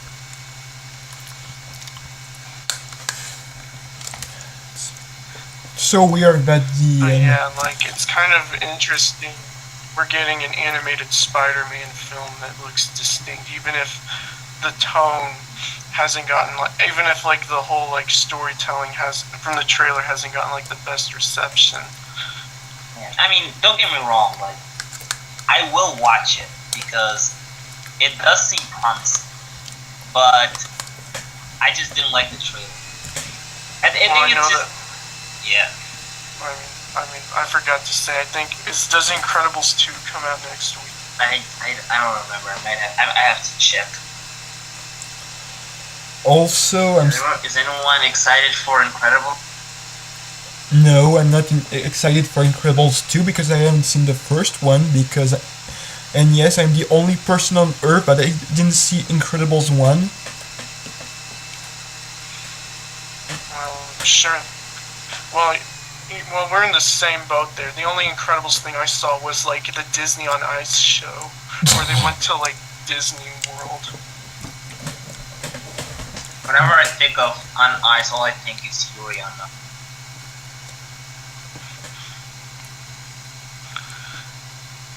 No. I was expecting Jack to say that. No, this is true, man. This really happened. But yeah, I need to watch, like, I'm hoping to see Incredibles 2 in theaters since I got a job now and can pay for shit. I'm still. And I'll probably just, like, watch the first movie somewhere online and then watch the sequel. I'm still. Yeah, that's pretty much. I'm still I really. think if it's on Netflix. I'm still bitter about the fact that I didn't have the chance to see Isles of Dogs and Mutafukaz. I didn't watch Black Panther when it was released, and I still haven't seen it. But okay, back to, like, trailers. What did you guys think of, like, Lego Movie 2, How to Train Your Dragon 3, and Wreck-It Ralph 2? Okay. The Lego Movie trailer was not funny, and like I don't really remember. I might have to check the trailer again, but I remember them using, like, certain backgrounds, like certain settings that were featured in the previous movie, and like that's all fine and dandy, but I was kind of expecting them to, like, recreate other settings, but I don't know. I have to check the trailer again because I might be missing one. Dragons 3 looks kind of disappointing. I don't really like the character.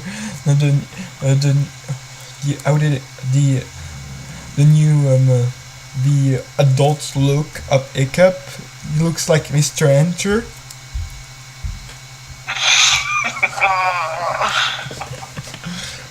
Sorry, I saw that on Twitter and I can't unsee it now. No, he looks like me, since I have a beard. I also got a beard.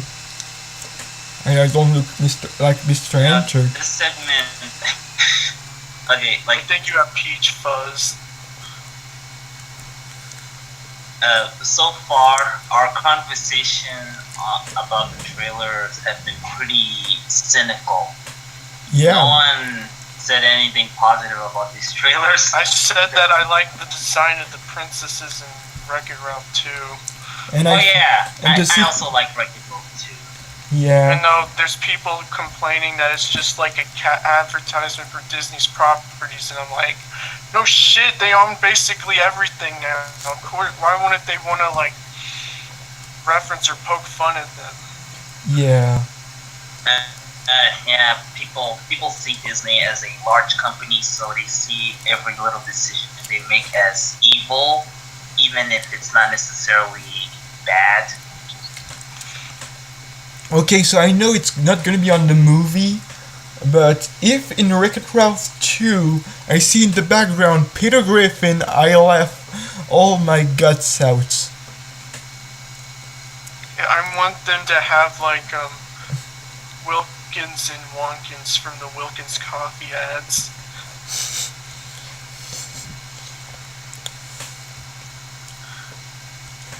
Yeah, basically put some Fox character in Wreck-It Ralph 2 Disney.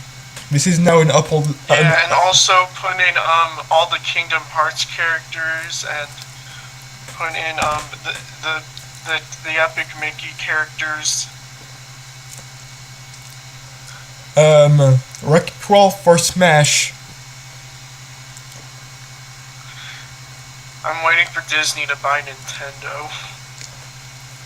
It's God damn it, Disney shouldn't own everything. No, Disney should own everything. Then it'd be really funny. Like, could you imagine like Disney's Minions or Disney's Aqua Teen Hunger Force? I don't think Warner Brothers is gonna like ever go.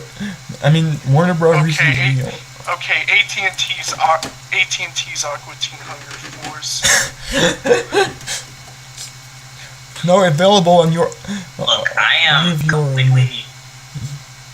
phone service. I'm completely fine with Disney not owning literally everything because I don't want the market to be a complete monopoly. Yeah, it'll be like Standard Oil all over again. Yeah. Disney's and something similar to this is already happening, and what I'm gonna bring up, I'm sure you guys don't care, but it proves my point. And recently, Pro Evolution Soccer lost the rights for UEFA Champions League, and I don't know if it's true, but apparently EA bought the license for it, so now the FIFA soccer games are going to include Champions League, and now no one has any reason to buy Pro Evolution Soccer anymore. So now everyone's just gonna buy FIFA, and now it's becoming more of a monopoly, and now they're just gonna do whatever the fuck they want because they don't really have any competition anymore, and that's really scary. Because even though I hate PES, I think it's a terrible game. I liked how it challenged FIFA, but now it doesn't. It doesn't anymore. No one's gonna care now that it doesn't have champions. I'm European and I don't I just even. want to point out. I'm European and I don't care about football. Yeah, I mean, I live in America. We don't give a shit about soccer. That's We what only care I was. about like football, the ball, and no, it's just football. We don't care about baseball or basketball. I care about baseball. I think it's a cool game, but I'm European, You so like baseball because of all the anime it's been in. also American cartoons. Remember, I'm a Americanized. I'm a French weeb, which is the strangest thing to say. Well, My I favorite baseball episode is The Boys of Bumber.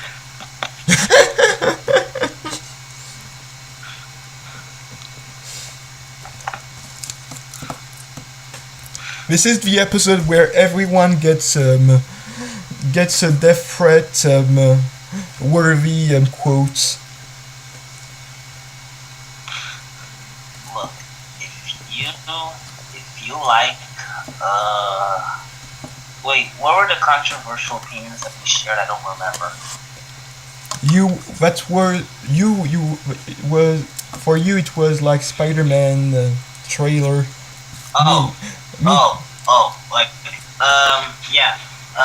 The trailer looks not good, but I see potential for it. Like there were two jokes I actually liked, so it's not like I thought it was completely bad. I just didn't like how it was edited. Who knows? Maybe the movie will look better. In fact, I have faith that it will look better, but I don't necessarily think that the trailer looks good.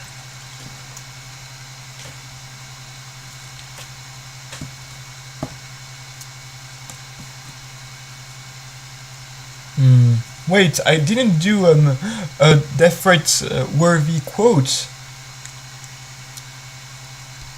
Let's see, what extremely controversial opinion could I see on this that isn't... You said that the How to Train Your Dragon trailer looks bad. Oh yeah, but... something, but that's not enough. I mean, compared to Jack's quote, that's just like that's just child's play. Okay, who said that? Okay, were you the one who said that Mr. Enter's fans are blind fans? Yeah? No, I think I remember I said something about like Mr. Enter brings out the worst in most people. Yeah, well, both of you are gonna receive death threats because I actually don't hate Mr. Enter.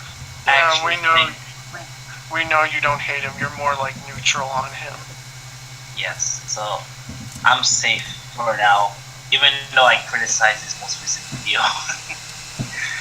I don't give a shit. No one ever like interacts with me on Twitter. I mean, I like to think that I don't have I like to think that my level of obscurity is going to save me from pissing off too many people. But like I said, I have a lot of people that follow me are huge fans of Enter or have some connection to him. But everything I say about him probably gonna come across as controversial to them. Oh yeah, I mean, I'm the one who likes fucking pickle and peanut here, so... and no one really cares about like pickle and peanut anymore. Yeah. Also, Pan likes it. Yeah. Pan likes a lot of like weird stuff. Like, it's really weird for him to like hate something like, I don't know, Breadwinners. Yeah, because... He didn't like Final Space. Yeah, it was really dumb. Yeah. Yeah. I mean, I get that he's the main character and he sounds kind of annoying, but I'm just saying I wouldn't drop a show just because of one character. He also didn't like Hulk in the Agents of Smash. To be fair, that show kind of looks dumb. Yeah, I mean, I'm not gonna hold that against him. It looks like... Yeah, I mean, it looks like a fucking clusterfuck.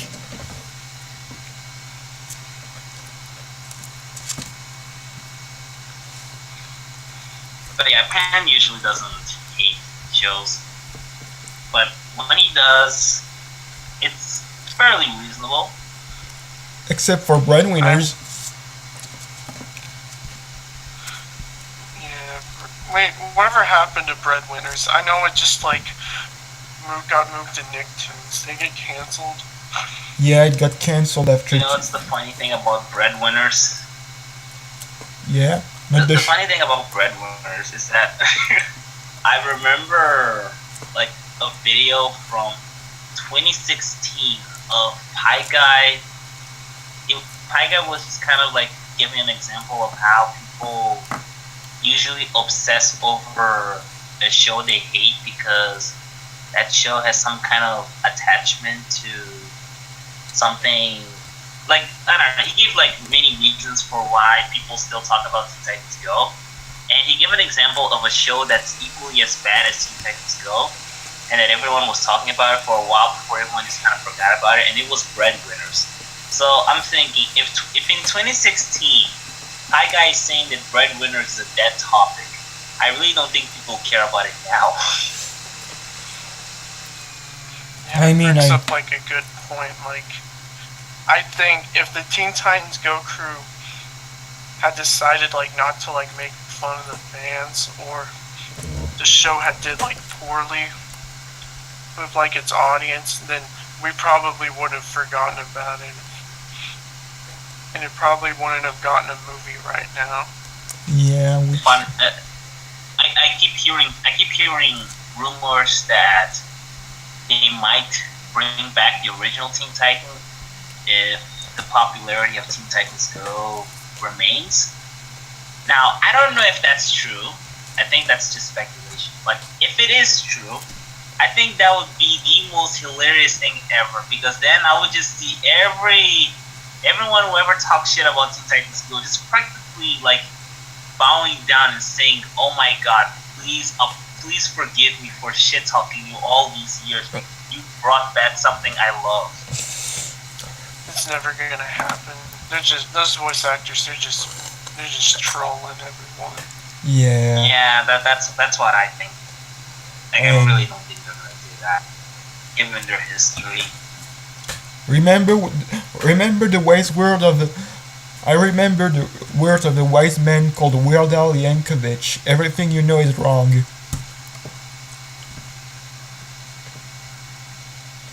Yeah, I actually agree with him. Except me, I'm always right. Sometimes.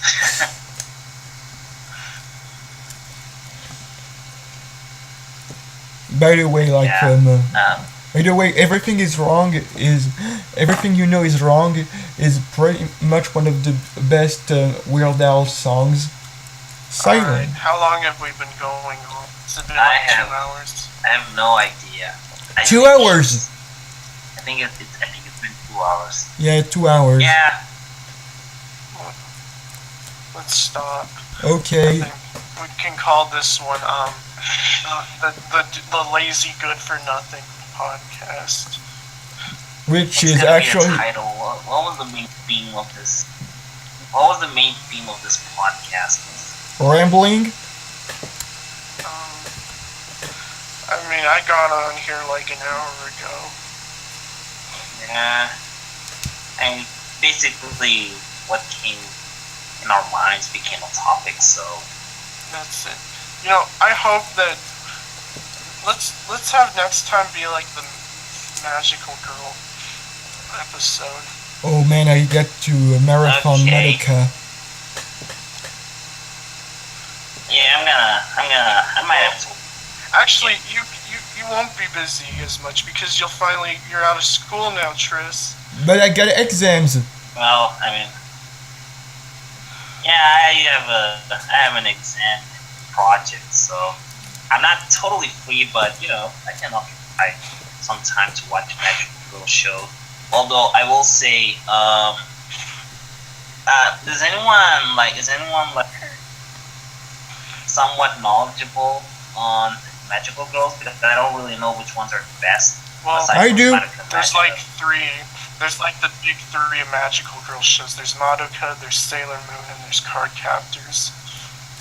And I there's might watch Sailor Moon because I've seen screenshots of Sailor Moon and it looks expressive, and the other shows from the but same character in are a also good. endearing way.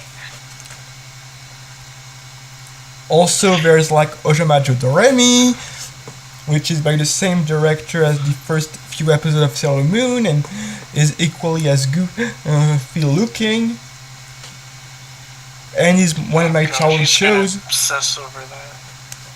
It's one of my childhood favorites. Shut the hell up.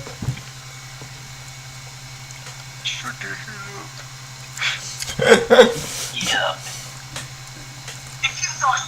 Oopsie. That was an accident. What the hell is that? I was trying, like, apparently, Matt Pat's recent video on film theorists got like 1 million views, What? and usually it gets a little more than that.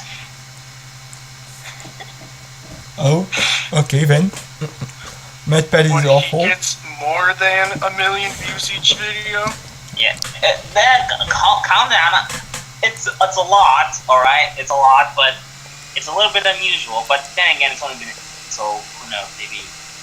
But he's also talking about the Yanni versus Pearl topic. Like, do people really care about that?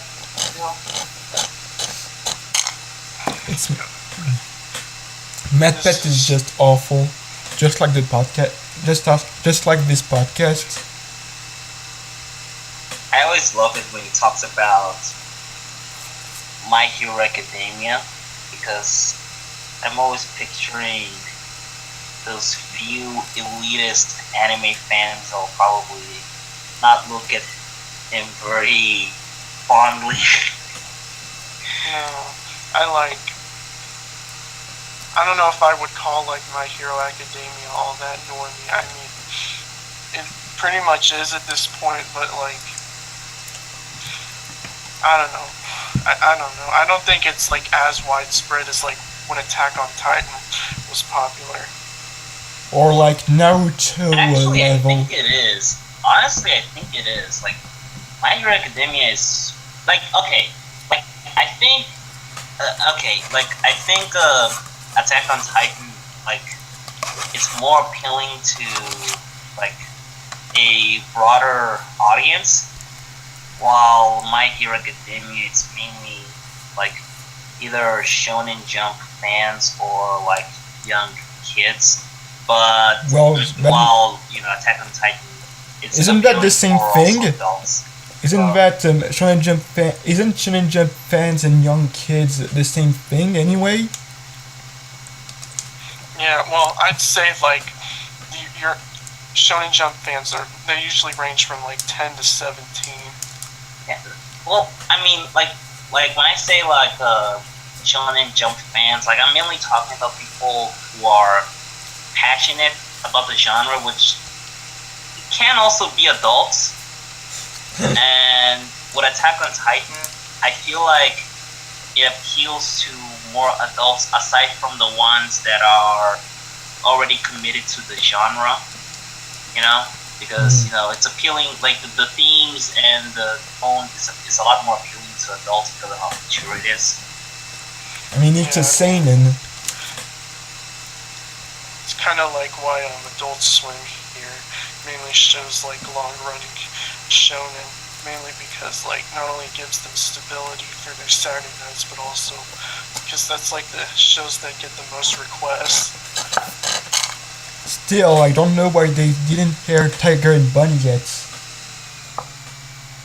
Oh, they won't air Tiger and Bunny because apparently they don't like it. Oh, okay, that's changed everything. I see that Adult Swim Yeah, doesn't it makes no fucking sense. like Adult Swim is not gonna air the Japan's favorite anime of all time. Oh yeah, yeah. Yeah, you Well, at all least they got My Hero Academia. So you all forgot I can't about get mad. you all forgot about that. I guess, and but I didn't. I still remember Anime 10, It's 100. It's like, however many years a Sunrise show comes out, they'll forget about it, except for Love Live. Or Gundam. No one gives a shit about Gundam anymore. I don't even care about Mecha, to be honest. servers. Oh god. Okay, god, oh god. Before we end this, I remember something that happened yesterday which was the most hilarious thing ever. Tell. Ray Delia posted a tweet saying why won't all shitty human beings kill themselves?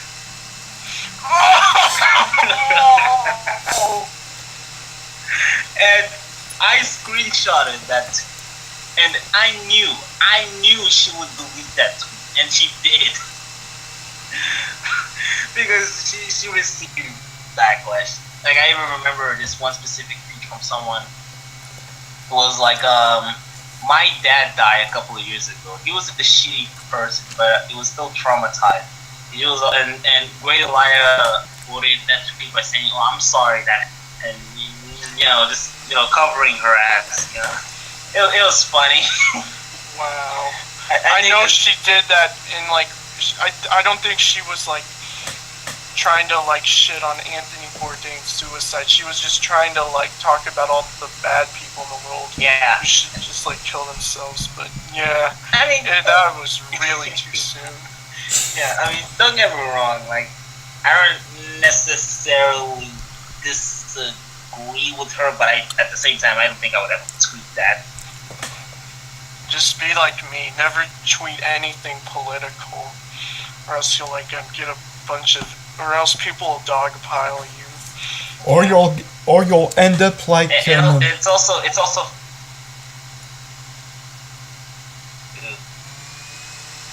or you'll end up like and, the like, sorry, creator.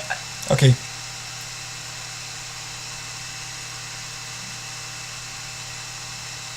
like I didn't hear you there. I think you cut off a little bit. Oh. Or you will end up like the creator of PUBG Epic. You'll get suspended. Oh, yeah, pretty much. Although, I mean, I see voice actors talk about politics all the time. They don't seem to receive any repercussions. So I don't think she's gonna get in because trouble. at this point it's like so ingrained that they talk about politics like.